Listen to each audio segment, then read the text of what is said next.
ከታሪክ ማህደር ታሪክ ትናንትን ይናገራል፣ በዛሬ ክስተት ነገንም ይተነበያል። ከታሪክ ማህደር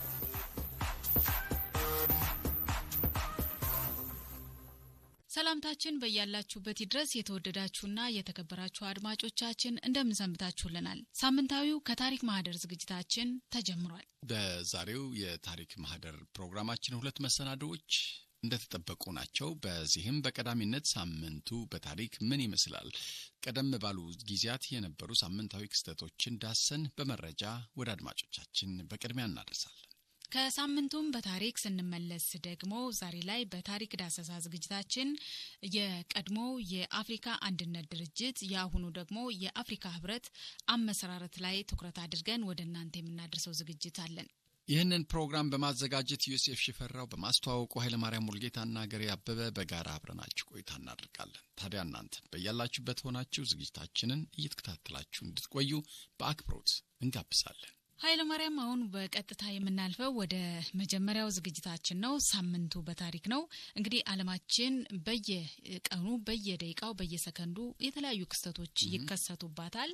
ቀደም ባሉት በታሪክ መዛግብት ተመዝግበው የተገኙ ክስተቶች በዓለማችን ምንድናቸው የሚሉትን በተለይ ያሳለፍነው ሳምንት ክስተቶች ዋና ዋናዎቹ እነማን ነበሩ የሚለውን ለአድማጮቻችን እናጋራለን። ባልደረባችን መሰረት አለባቸው ይህንን መረጃ ታጋራናለች። አብረን እንከታተል።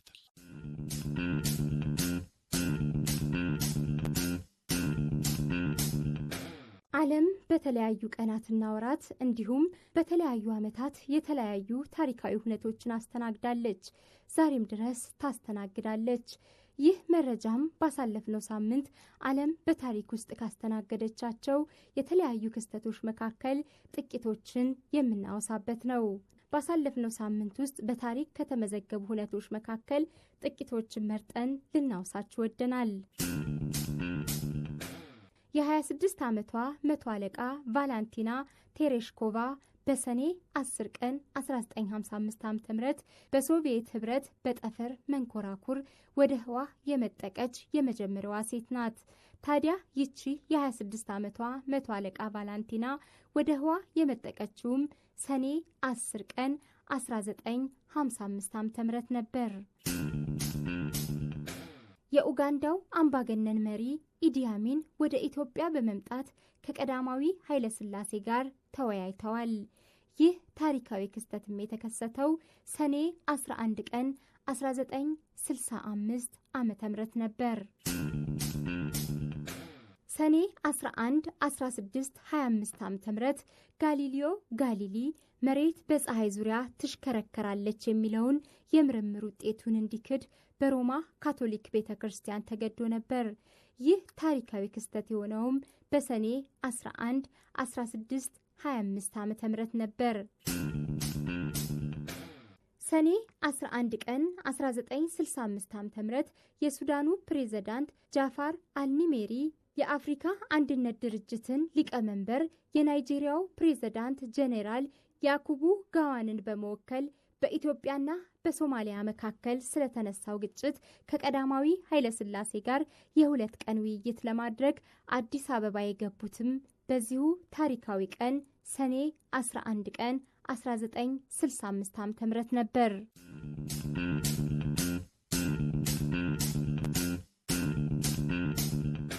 ከሳምንቱን በታሪክ ተመለስን። የተወደዳችሁ አድማጮቻችን መነሻ አድርጋችሁ የሳምንቱ በታሪክ ዝግጅታችንን ታሪክን በሰፊው እናንተ በተለያየ መንገድ ማግኘት ትችላላችሁ። አሁን ደግሞ ወደ ታሪክ ዳሰሳ ዝግጅታችን ልናልፍ ነው። አዎ፣ በዛሬው ዳሰሳችን ትኩረት የምናደርገው ቀደም ሲል መግቢያችን ላይ እንደገለጽንላችሁ ሰፋ ባለ መልኩ የምንዳሰሰው ይሆናል። የቀድሞ የአፍሪካ አንድነት ድርጅት ያሁኑ ደግሞ የአፍሪካ ህብረት ከመሰረቱት ውስጥ የኢትዮጵያ ሚና ምን ነበረ በሚለው ላይ ትኩረት በማድረግ ወደ እናንተ ዝግጅት እናደርሳለን። ይህንን ዝግጅት በባህር ዳር ዩኒቨርሲቲ የታሪክ መምህር ከሆኑት አቶ ተስፋው አበባው ጋር የተደረገ ቆይታ ነው። ዛሬ ወደ እናንተ የምናደርሰው ክፍል 1 ነው። ዝግጅቱን ዮሴፍ ሽፈራው አዘጋጅቶታል። ተከታትለን ተመልሰን እንገናኝ።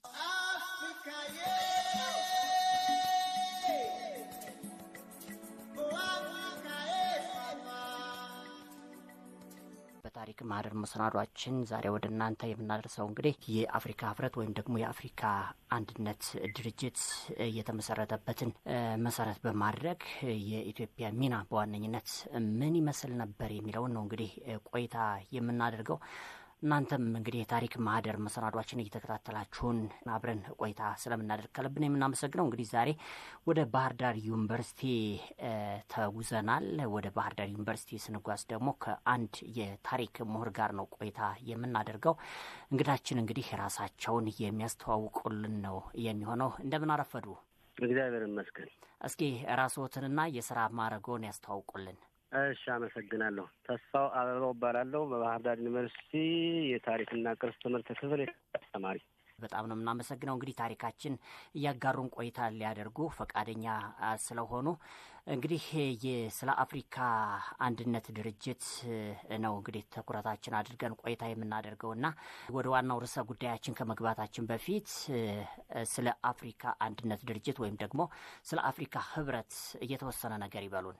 ለዚህ ለአፍሪካ አንድነት ድርጅት ምስረታ መጀመሪያ ቅድመ ታሪካዊ ክስተቶች ምንድን ነበሩ የሚለው ማየት ያስፈልጋል። እንግዲህ ሁለቱ የመጀመሪያው የአፍሪካ አንድነት ድርጅት ከተወሰነ ዓመት በኋላ ደግሞ የአፍሪካ ህብረት ተብሎ ስሙ የተቀየረው ድርጅት በዋናነት በአፍሪካውያን መሪዎች ለአፍሪካ አንድነት፣ ለአፍሪካ ኢኮኖሚያዊ ትስስር እንዲሁም መጀመሪያ አፍሪካውያን ከቅኝ ግዛት ነጻ መውጣት እንዳለባቸው የሚያትትና ለአፍሪካውያን ጥቅም ተብሎ የተመሰረተ መጀመሪያ የአፍሪካ አንድነት ድርጅት በኋላ የበለጠ ትስስራቸው እንዲዳብር ለማድረግ ደግሞ የአፍሪካ አንድነት ድርጅት ወደ አፍሪካ ህብረት የተሸጋገረበት ታሪካዊ ሁኔታ ነው ያለ። ምስረታው እንዴት ነው ምንድን ነው የሚለውን በዝርዝር እናየዋለን።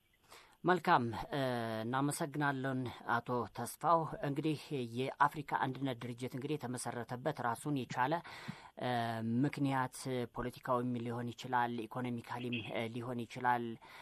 እንግዲህ ምናልባትም ደግሞ የአፍሪካ ሀገራትን አንድ ለማድረግ ሊሆን ይችላልና እንዲሁ የአፍሪካ አንድነት ድርጅት የተመሰረተበት ዋናው ምክንያቱ ምንድን ነው? እሺ፣ አመሰግናለሁ።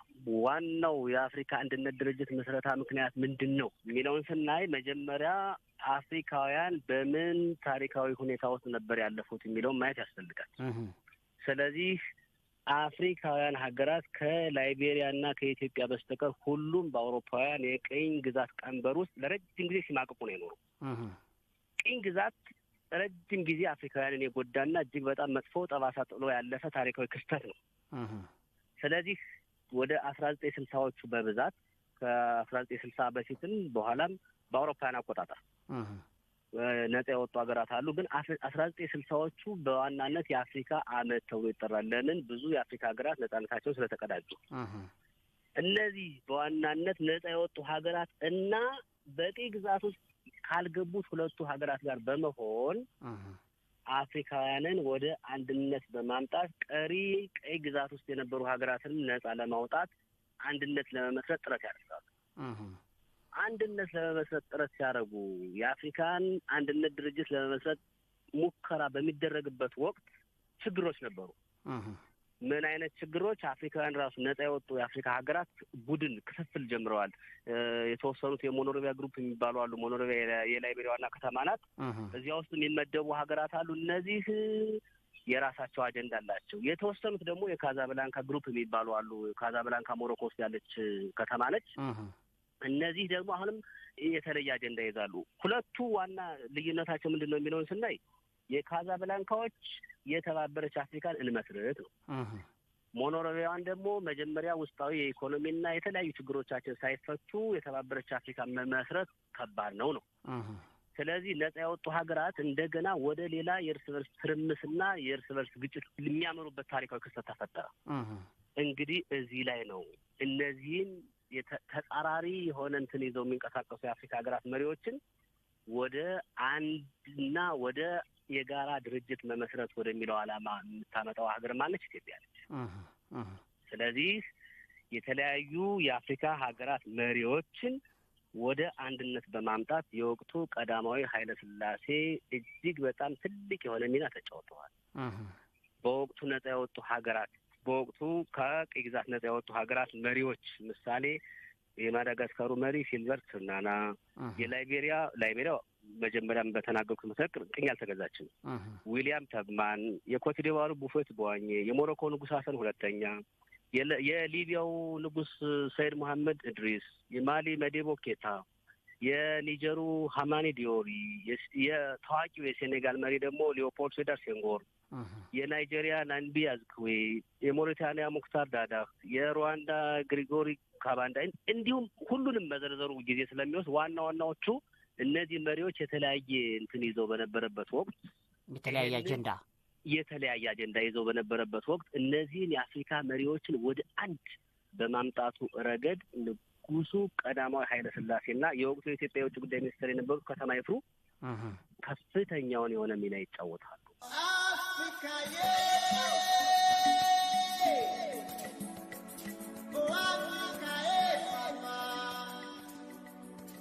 የሞኖሮቪያ ግሩፖችን ወደ አዲስ አበባ መጥተው ስብሰባ እንዲያደርጉ በመጋበዝ ካዛብላንካዎችንም አሁንም በወቅቱ የአፍሪካ በተለይ ፓን አፍሪካኒዝም ትልቅ ተጽዕኖ ፈጣሪ የሚባለው የጋናው መሪ kwame nkrumah እሱንም በመጋበዝ እነዚህ የተለያየ አጀንዳ ይዘው የነበሩ ሀገራትን ወደ አንድነት በማምጣት ትልቁን ሚና የሚጫወቱት ቀዳማዊ ኃይለ ሥላሴና የወቅቱ ባለስልጣኖቻቸው ታዋቂው ከተማ ይፍሩ ነበሩ። ስለዚህ ወደ አንድነት አመጧቸው። ከዚያ በኋላ በጋራ ለመሰብሰብ ራሱ ፈቃደኛ ነበሩ። የአፍሪካ ሀገራት መሪዎች ማለት ነው። እነዚያው ነፃ የወጡ የአፍሪካ ሀገራት መሪዎች በተለይ 32 የአፍሪካ ሀገራት መሪዎች ሁለቱ ቅድም እንደነገርኩ ቅኝ ግዛት ያልተገዙት የኢትዮጵያው መሪ ቀዳማዊ ኃይለ ሥላሴና የላይቤሪያው መሪ ዊሊያም ተብማን እና 30ዎቹ ከቅኝ ግዛት ነፃ የወጡ የአፍሪካ ሀገራት መሪዎች የጋራ ስብሰባ ለማድረግ ራሱ የተለያየ ሀሳብ ስለያዙ ችግር ውስጥ ገብተው ነበር። ስለዚህ ወደ ጋራ ስብሰባ ወደ ማድረጉ ያመጧቸው በዋናነት ቀዳማዊ ኃይለ ሥላሴና ከተማ ይፍሩ የተጫወቱት ምትክ የሌለው ዋጋ ነበር። ስለዚህ ስብሰባው የት ተጀመረ? አዲስ አበባ። ከዚህ በኋላ ደግሞ አሁንም ይሄ ልዩነት ተጠናክሮ ይቀጥላል። ስብሰባው በተለይ ግንቦት 17 በእኛ አቆጣጠር ቅዳሜ ቀን ከሰዓት አካባቢ ነው ተጀመረ የሚለው ታሪክ ስብሰባው አዲስ አበባ ላይ። ከዛ በኋላ እንግዲህ ይሄ የተለያየ ሀሳብ የያዙ የአፍሪካ መሪዎች በቡድን የተደራጁ የአፍሪካ መሪዎች አሁንም ልዩነታቸውን እጅግ በጣም በተጠናከረ መልኩ ይቀጥሉበታል። እንዲያውም ወደ መጨረሻ እንዲያውም ልዩነታቸው ተጠናክሮ ከፍተኛ ደረጃ ላይ ደርሶ በቃ ወደ መለያየት ሊደርሱ ነው እና እስኪ ለእረፍት አድርገን እንመለስ ወይንም እረፍቱ በዋናነት እራት በልተን እንመለስ ወደሚል ይመጣሉ መጨረሻ ላይ እና ቀዳማዊ ኃይለ ሥላሴ እዚህ ላይ ነው እንግዲህ ከወጡ ላይመለሱ ይችላሉ፣ ምክንያቱም ልዩነታቸው እየሰፋ ሄዷል በሚል እራት እነዚያው እንዲመጣ አድርገው የተለያየ ሀሳባቸውን ውጭ ሄደው እንዳያሳፉ በማድረግ ቅድም በነገርኩ ቀን ዓመተ ምህረት ወር ወይንም ግንቦት 17 ቅዳሜ ቀን በእኛ አቆጣጠር 1955 ዓመተ ምህረት የአፍሪካ አንድነት ድርጅት አዲስ አበባ ዋና መቀመጫ እንድትሆን ተወስኖ ይመሰረታል። እነዚህ የአፍሪካ ሀገራት መሪዎችን ወደ አንድነት በማምጣቱ ቅድም ነግሬያለሁ። የቀዳማዊ ኃይለ ሥላሴ ሚና በመሰረቱ እዚህ ላይ የቀዳማዊ ኃይለ ሥላሴ ሚና ለአፍሪካ አንድነት ድርጅት ገዝፎ በታሪክ አልተተረከም። እንዲያውም በታሪክ ገዝፎ የሚተረከው ስለ ፓን አፍሪካኒዝም እንቅስቃሴ ስለምን በደንብ ታሪኩ ገዝፎ የሚነገርለት የጋናው መሪ kwame nkrumah ነው። በደንብ የአፍሪካ አንድነት ድርጅት ምስረታ የፓን አፍሪካኒዝምን በዋናነት አቀንቃኝና አፍሪካውያን አንድ እንዲሆኑ ችግሮችን እርስ በራሳቸው ተነጋግረው እንዲፈቱ የጋራ ጠላት በወቅቱ ቅኝ ገዢዎች ያደረሱት ጠባሳ መሆኑን ተረድተው ለጋራ ጥቅም እንዲቆሙ በማድረጉ ረገድ ትልቁን ሚና የሚጫወቱት ንጉሠ ነገሥቱ ቀዳማዊ ኃይለ ሥላሴ ናቸው። ስለዚህ የአፍሪካ አንድነት ድርጅት በዚህ ታሪካዊ ሂደት ሊመሰረት ችሏል። እንደው በምስረታው ወቅት ለድርጅቱ መመስረት ወይም ደግሞ እንዲመሰረት ጉልህ ሚና የነበራቸው ወይም ደግሞ ያላቸው ሌሎች ሀገራቶች ይኖሩ ይሆን? ሌሎችም ሀገራት አሉ። በተለይ አሁን ቅኝ ግዛት ያልተገዙ በሚለው የላይቤሪያ መሪ ወይም በሀገር ደረጃ ላይቤሪያ አንዷ ነች። ማሊም በተመሳሳይ፣ የሴኔጋልም በተመሳሳይ፣ ሌሎች ኮትዲቯር፣ የናይጄሪያ፣ የሊቢያ፣ የቱኒዚያ፣ የሩዋንዳ፣ የቶጎ፣ የቤኒን እነዚህ ሀገራት ሁሉ የራሳቸውን ድርሻ ተወጥተዋል ለአፍሪካ አንድነት ድርጅት ምስረታ። በዋናነት የእነዚህን ሀገራት መሪዎች በማስተባበርና ወደ አንድነት በማምጣት ረገድ ያው ቅድም የነገርኩህ የቀዳማዊ ኃይለ ሥላሴ ሚና ነው። ነገር ግን እነዚህ ከቅኝ ግዛት ነጻ የወጡ 30 ሀገራት ከሁለቱ ሀገራት ጋር ሲደመሩ 32 አይደል የሚሆኑ 30ዎቹ በወቅቱ ከቅኝ ግዛት የወጡት ጋና በእኛ አቆጣጠር 1949 ነጻ ያወጣች፣ ሌሎቹ እነ ኮት ዲቯር 1952 ነው በእኛ አቆጣጠር። ሌሎቹ ተከታታይ ነጻ ያወጡ ሀገራት በተለይ 1952 ላይ በእኛ አቆጣጠር ወደ 17 ሀገራት ነጻ ወጥተዋል። ቅድም ስዘረዝርልህ የቆየሁት ሀገራት የናይጄሪያ እንኳን 1954 ነው የተወሰነ ይቆያል። እነዚህ ሀገራት በሙሉ የራሳቸውን ድርሻ ጥለው ያለፉ ሀገራት ናቸው። በተለይ ለአፍሪካ አንድነት ምስረታ ትልቅ የሆነ አስተዋጽኦ አበርክተዋል። ምንም እንኳ የቀዳማዊ ኃይለ ሥላሴ ሚናን ማንም የአፍሪካ ሀገር መሪ የሚተካው ባይሆንም በወቅቱ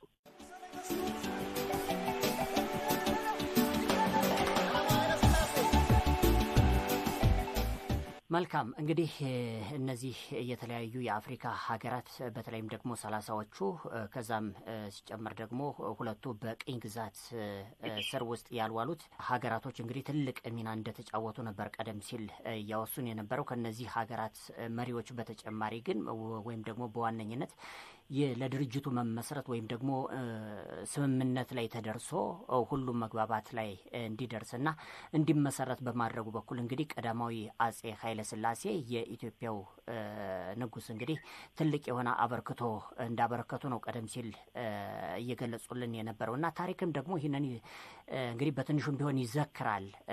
ለመሆኑ ቀዳማዊ አጼ ኃይለ ሥላሴ ለድርጅቱ መመስረት ወይም ደግሞ እንዲመሰረት ያበረከቱት አበርክቶ ምንድን ነው የሚለውን እስኪ ዘርዘር አድርገን በደንብ እንየው። በጣም ጥሩ። እንግዲህ መጀመሪያ ከቀዳማዊ ኃይለ ሥላሴ በፊት ያለውን የኢትዮጵያን ታሪካዊ ሁኔታ በተወሰነ መልኩ አላበዛ ማየት ያስፈልጋል። መልካም። ይሄም እንግዲህ በታሪክ እንደሚታወቀው ኢትዮጵያ የጥቁሮች ኩራት፣ የነጻነት ምሳሌ፣ ራስን የማስተዳደር ዋና ተጠቃሽ ምሳሌ የምትሆን ሀገር ነች በታሪክ። ይሄ ታሪክ እንዲከሰት ያደረገው ዋና ምክንያት ምንድን ነው? የአድዋ ድል ነው።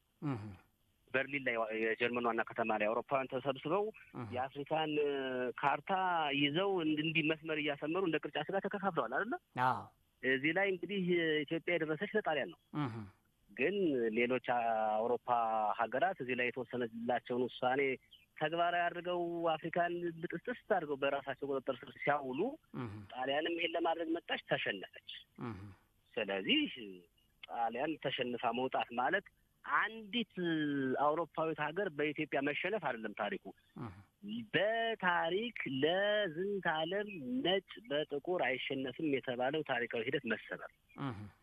ስለዚህ የጣሊያን መሸነፍ በታሪክ የአውሮፓውያን በጥቁር መሸነፍ ነው ተደርጎ የሚወሰደው እና ከዚህን ጊዜ ጀምሮ ኢትዮጵያ የነጻነት፣ ኢትዮጵያ የጥቁር ክብር፣ ኢትዮጵያ የአፍሪካውያን ተጠቃሽ እንደ ምሳሌ ተደርጋ የምትወሰድ ሀገር ነች ለረጅም ጊዜ። ይሄ የተከሰተው መቼ ነው? በንጉሠ ነገሥት ዳግማዊ ምኒልክ ዘመነ መንግስት ነው። ከዛን ጊዜ በኋላ ባለው አፍሪካውያን ለነጻነታቸው መሰባሰብ፣ አፍሪካውያን ነጻነታቸውን ለመቀዳጀት መጠየቅ፣ አፍሪካውያን ለነጻነታቸው መታገል፣ አፍሪካውያን የተለያየ ድርጅት በማቋቋም ቅኝ ገዢዎቻቸውን መታገል የጀመሩበት ጊዜ ነው። ይሄን አድርጎ እንደ ምሳሌ የሚጠቅሷት ሀገር ኢትዮጵያ ነች። ይሄን እያደረጉ ነጻነታቸውን ለመቀዳጀት ረጅም ጊዜ የፈጀ ትግል ቆይተዋል አፍሪካውያን። የመጀመሪያ ዙር፣ ሁለተኛ ዙር፣ ሶስተኛ ዙር የሚባል በሶስት ዙር ነው ትግሉን ያደርጉት የተለያየ ዓመተ ምህረት። የመጀመሪያው ከሽፏል፣ ሁለተኛው ተጠናክሯል፣ ሶስተኛው ሙሉ ለሙሉ ድል የተቀዳጀበት።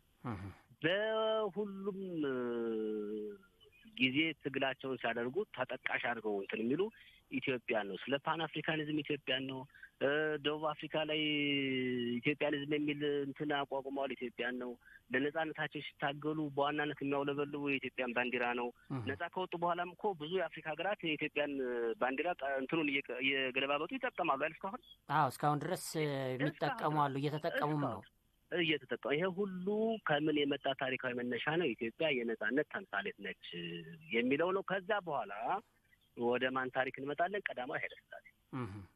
ቀዳማዊ ኃይለ ሥላሴን እንግዲህ ከንጉሠ ነገሥቱ ከአፄ ምኒልክ ጀምሮ ያለው የንጉሠ ነገሥት ወራሽነትና የንጉሠ ነገሥት ምኒልክን አሻራ የሚያስቀጥሉ መሪ ነበሩ። ስለዚህ ለአፍሪካ በተለይ ለአፍሪካ ከፍተኛ የሆነ አስተዋጽኦ ያበረከቱ ነበሩ። ከፍተኛ የሆነ ተሰሚነት ያላቸው መሪ ነበሩ። እንዲያውም በወቅቱ የአሜሪካ ያሉ ፕሬዚዳንቶች እንኳን ግብዣ አድርገው ዋይት ሀውስ ድረስ እንትንም ከሚሏቸው ሰዎች መካከል አንዱ ቀዳማዊ ኃይለ ሥላሴ ነበሩ። ከሚጋብዟቸው ይሄ ሁሉ ታሪካዊ ክስተት የመጣው ከምንድን ነው ካል የኋላ ታሪኩ ያመጣው የበላይነት ነው፣ ሌላ አይደለም። እንዲሁም ደግሞ ቀዳማዊ ኃይለ ሥላሴ ያንን ታሪክ በማስቀጠል ረገድና ለአፍሪካ አንድነት ለአፍሪካውያን መብት መቆማቸው በዓለም መድረክ እጅግ በጣም ገዝፎ የሚነገርላቸው ታሪክ ነው። ስለዚህ ቀዳማዊ ኃይለ ሥላሴ ይህንን ይዘው የቅኝ ግዛትን አስከፊነት ይዘው እንዲያውም አውሮፓውያን አሁንም ኢትዮጵያን የመጡ መተንኮሉ ምኑ አልቀረም፣ ቀጥሏል አይደለ? ያንን ሁሉ ሴራ ተንኮል ምን በአግባቡ ተረድተው አውሮፓውያንን በጋራ ሆነን ካልታገልን የምናመጣው ለውጥ የለም የሚለውን ሀሳብ በአግባቡ በአእምሯቸው አስርጠው ለአፍሪካውያን ግንባር ቀደም ሚና የተጫወቱ መሪ ነበሩ። ስለዚህ ወደ ተለያየ ሀገር እንዲያውም አፍሪካ አንድነት ድርጅት ተመስርቶም እኮ ብዙዎቹ ቅኝ ግዛት ውስጥ የነበሩ ሀገራት አሉ አይደለ? እነሱን ለማውጣት ራሱ የነጻነት ኮሚቴ የሚል አቋቁመው ይሄ የነጻነት ኮሚቴ ተቋቁሞ አፍሪካውያን ከቅኝ ግዛት ነጻ እንዲወጡ ትልቁን ድርሻ በመወጣት የተባበሩት መንግስታት ድርጅት ላይ የተለያዩ ዓለም አቀፍ ድርጅት ስብሰባዎች ላይ ለአፍሪካውያን ድምጽ በመሆን የቆሙ መሪ ቀዳማዊ ኃይለ ሥላሴ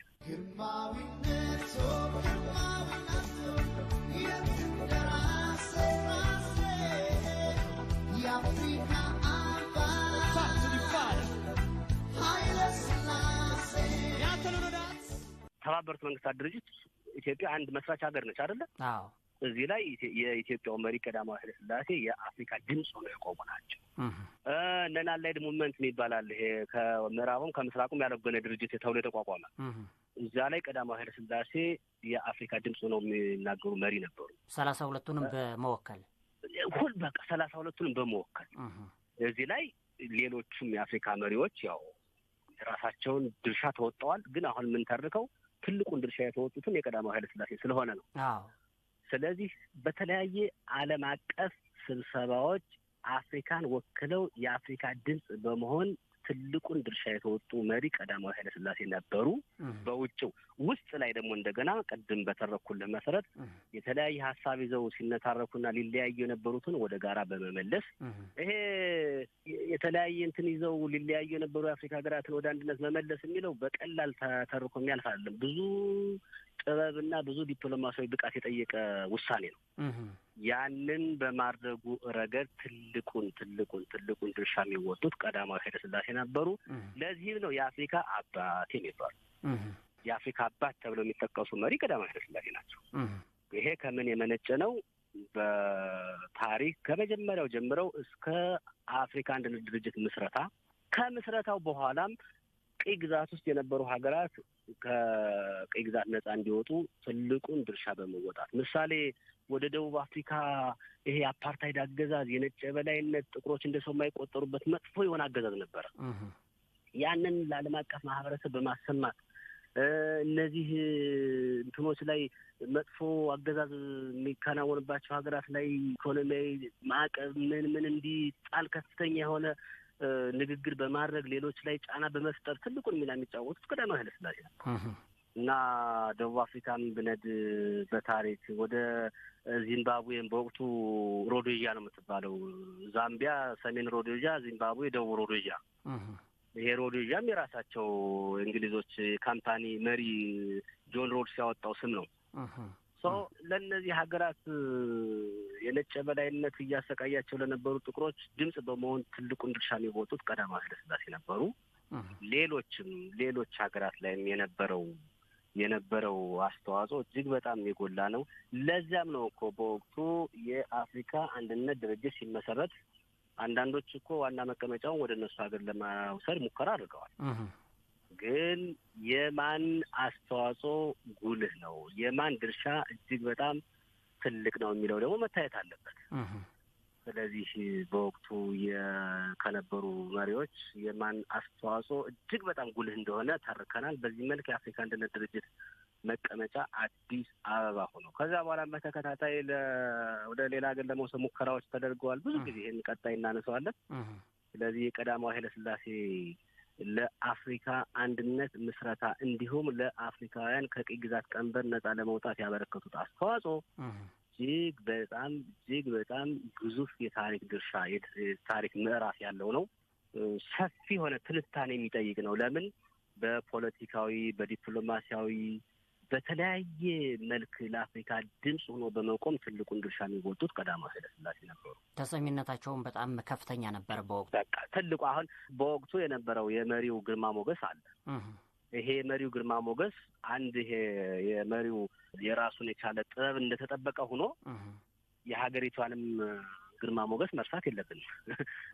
በደንብ አንተርከውም፣ የምናስተምሮችን እኛም አንተርከውም። ብዙ ያው ታሪክ ላይ ያለን ሁኔታ በሚያጣላዋ በምኗ ነው የምናተኩር፣ አንድነት የሚፈጥረው ላይ ብዙ ትኩረት ስላልተሰጠበት ነው እንጂ የሀገሪቷ ግርማ ሞገስ በዓለም መድረክ ምን ነበር? የቀዳማዊ ኃይለ ሥላሴ ግርማ ሞገስ ምን ነበር? ዋይት ሀውስ ድረስ ከሁሉም ተለይቶ እንትን ማለት ነው አሁን ቀለል እንዳለች ነገር ነው አይደል የምናያት። ግን በወቅቱ የሀገሪቷ ተሰሚነት የንጉሠ ነገሥቱ ተሰሚነት ምን ያክል ትልቅ ደረጃ ደርሶ እንደነበር መረዳት እንችላለን። በዚህ መልክ ነው ኬንያታ የመራቸው ትልቅ ቦታ ከተፈሪ መክረውለታ። መልካም እንግዲህ ዛሬ በአፍሪካ አንድነት ድርጅት ወይም ደግሞ በአፍሪካ ህብረት የኢትዮጵያ ሚና ምን ይመስል ነበር የሚለውን ነው እንግዲህ ዛሬ ጎላ አድርገን እያሳየን ያለ ነው። ከዚህም በተጨማሪ ደግሞ እንግዲህ በኢትዮጵያ ውስጥም ደግሞ በወቅቱ ንጉሥ የነበሩት የቀዳማዊ አጼ ኃይለ ሥላሴ ትልቅ ሚና እንደነበራቸው እያወሳን ነው ቆይታ እያደረግን የምንገኘውና እንዲሁ ለመሆኑ የአፍሪካ አንድነት ድርጅት እንዲመሰረት ኢትዮጵያ ትልቁን ድርሻ ይዛለች ይባላልና በምንድን ነው ትልቁን ድርሻ የያዘችው? እሺ፣ ትልቁን ድርሻ የያዘችው አንድና አንድ ልዩነትን ወደ አንድነት በማምጣት ነው። ቅድም የተረኩት አንዱ ብለን የምናልፈው አይደለም። ይሄ በጣም የአፍሪካውያን ትልቅ የሆነ ራስ ምታት የነበረው ችግር በወቅቱ ይሄ ነው። ግን ደግሞ ለማስፋትና አፍሪካውያን አሁን ልዩነታቸው እየሰፋ እንዴት እንዲፈልጉ የቅኝ ገዢ መሪዎች ተንኮል ነበረ። ስለዚህ ይሄን ሁሉ የቅኝ ገዢዎችን ተንኮል በማክሸፉ ረገድና አንድ እንዲሆኑ ትልቁን ድርሻ የምትወጣው ኢትዮጵያ ነች። አንድ ሁለተኛ፣ በተለይ በጋራ የተለያዩ ስብሰባዎችን ማድረግ አንፈልግም ብለው የተለያዩ መሪዎች ነበሩ፣ የአፍሪካ መሪዎች።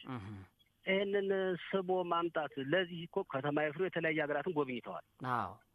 ዝም ብሎ እዚህ ሆኖ መጣችሁ አዲስ አበባ ስብሰባ እናድርግ ምን ብሎ እኮ ንግግር ማስተላለፍ አይደለም በወቅቱ ያደረጉት። የወቅቱ የውጭ ጉዳይ ሚኒስትር የተለያዩ ሀገራትን ሲጎበኝና ንግግር ሲያደርግ ደግሞ ለእነዚህ ሀገራት መሪዎች መጣችሁ አዲስ አበባ ላይ ስብሰባ እናድርግ አንድነት ሚኒስተር ምን የሚል ዝም ብሎ ሳይሆን መጣችሁ በጋራ መነጋገር ምን አይነት የወደፊት አስተዋጽኦ ማበርከት እንደሚችል እየዘረዘረ ነው ሲነግራቸውና ሲያሳምናቸው የነበረና ይሄን ሁሉ ለማድረግ መሪው ቀዳማዊ ኃይለ ሥላሴ አዲስ አበባ ላይ ቁጭ ብለው መልእክት ዝም ብለው በተለያየ እንትን ማስተላለፍ ሳይሆን የራሳቸውን ተወካይ የወቅቱን የውጭ ጉዳይ ሚኒስተር ወደ ተለያየ አፍሪካ ሀገራት በመላክ ትልቁን የማግባባት ድርሻ ተወጥተዋል። ከዚህ በተጨማሪ አሁንም የአፍሪካ አንድነት ድርጅት በወቅቱ መስረታ ላይ ኢትዮጵያ ራሷን የቻለ የፋይናንሻል ድጋፍ በማድረግ ትልቁን ድርሻ የምትወጣው ኢትዮጵያ ነች።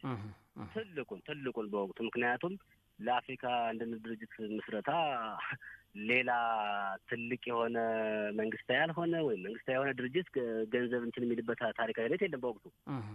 ስለዚህ ይህን ሁሉ ትወጣውና ትልቁን ድርሻ የሚያበረክቱት ቀዳማዊ ንጉሠ ነገሥት ኃይለ ሥላሴ ነበሩ እና ለአፍሪካ አንድነት ድርጅት ምስረታ ብዙ እንትኖች ምክንያቶች፣ የመጀመሪያው ታሪካዊ ሂደቱ ነው፣ የነጻነት ተምሳሌቱን ጠቀሷ ኢትዮጵያ በአድዋ ጦርነት የመጣ ታሪካዊ ሂደት። ሌላው ውስጣዊ ልዩነት በማምጣት የተለያዩ ሎጂስቲክ እና ሌሎች ድጋፎችን በማድረግ ቀዳማዊ ኃይለ ሥላሴ ትልቁን ድርሻ ተወጥተዋል።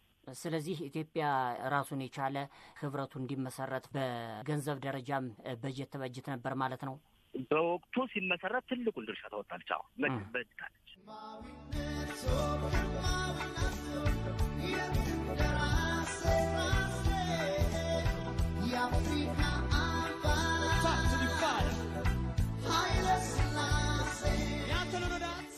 ክቡራትና ክቡራን አድማጮቻችን እየተከታተላችሁ ያላችሁት ከታሪክ ማህደር ፕሮግራማችንን ነው። እንግዲህ ቀደም ሲል በቀዳሚነት ወደ እናንተ ሳምንታዊ ክስተቶች በተለይም ደግሞ ከዚህ ቀደም በነበሩ ጊዜያት ያሳለፍነው ሳምንት ምን አይነት ክስተቶችን አስተናግዶ ነበር? በሳምንቱ በታሪክ ወደ እናንተ በቀዳሚነት መረጃ አድርሰን ነበር። ከዛ ስንመለስ ደግሞ በተለይ የአፍሪካ ህብረትን በተመለከተ ብዙ የአፍሪካ ሀገራት በምስረታው ላይ ሚናቸው ቢኖርም ኢትዮጵያ ደግሞ በበለጠ ሚናዋ ምን ነበር፣ ምን አይነት አበርክቶ ነበራት የሚለውን በክፍል 1 ወደ እናንተ አደረስን። ክፍል 2ን ደግሞ በሚቀጥለው ሳምንት የዚህን የአፍሪካ አንድነት ድርጅት ወይም የአሁኑ አፍሪካ ህብረት ከመመስረት ጋር ተያይዞ የኢትዮጵያ ድርሻ ምን ይመስላል፣ ቀጣይም በሚቀጥለው ሳምንትም ይህንኑ ዳሰሳ በስፋት እንሄድበታለን። ለዛሬ ግን ለነበረን ቆይታ ከልብ እናመሰግናለን። ፕሮግራሙን በማዘጋጀት ዮሴፍ ሽፈራው፣ በማስተዋወቁ ደግሞ ኃይለ ማርያም ሙልጌታና አገሬ አበበ አብረናችሁ ቆይታ አደረግን። የሳምንት ሰው ይበለን።